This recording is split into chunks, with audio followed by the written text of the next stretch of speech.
Hello, everyone. It's time once again for Mayfield Poetry. It's episode 14. Can you believe we've had so many episodes? I especially have been loving the nature poetry that we've been focusing on over the last few days. I have a special guest with me here again.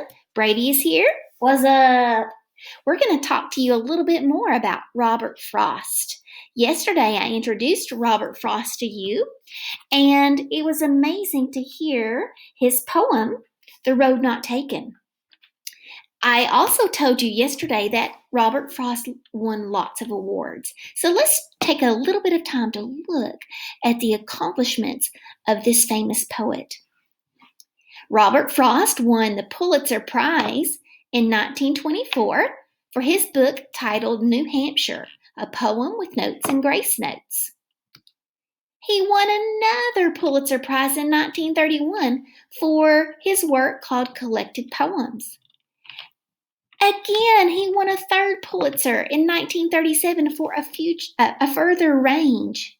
And believe it or not, he won a fourth and final time in 1943 for A Witness Tree. And that isn't it. In 1960, he was awarded a United States Congressional Gold Medal for his work, and that is the highest honor that a person not in the military could receive. The award was given in recognition of his poetry, which enabled the culture of the United States and philosophy of the world. And there you can see on the right a picture of the farm where he lived for a while.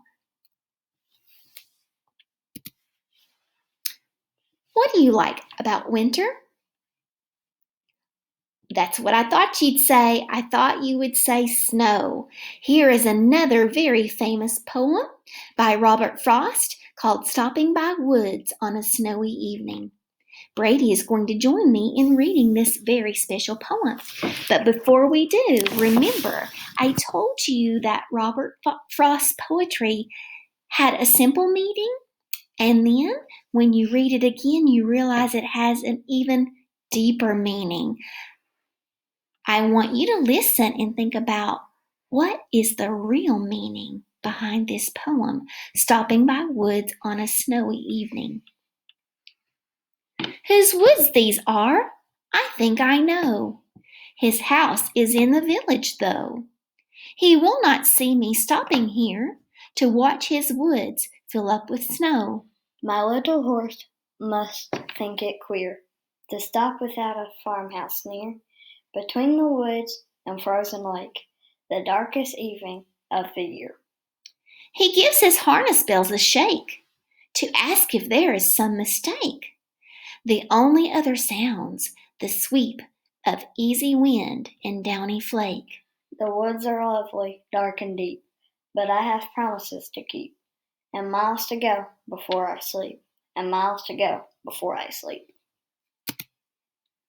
I hope you enjoyed that poem by Robert Frost. And here are 3 choices for options that you can do to respond to this poem. What did you like best about snow? Write a poem about snow and send me your poem. I'd love to read it. Option 2, what do you think the deeper meaning of this poem might be? Send me your thoughts. I'd love to read them. Remember, in The Road Not Taken, it seemed like a poem about choosing which road to go down. But really, that deeper meaning of that poem was about choices that we make in our life. Finally, option 3, draw a picture of the woods on a snowy evening. Send me your drawing. I'd love to see it. You can see my email at the top of the screen, or if you prefer to send it to your teacher, just ask your teacher to share it with me. I'm going to leave you with a quote by Robert Frost about poetry. Poetry is when an emotion has found its thought, and the thought has found words. Thanks for joining me. Tomorrow I'll be sharing my very favorite poem by Robert Frost. Take care. Bye.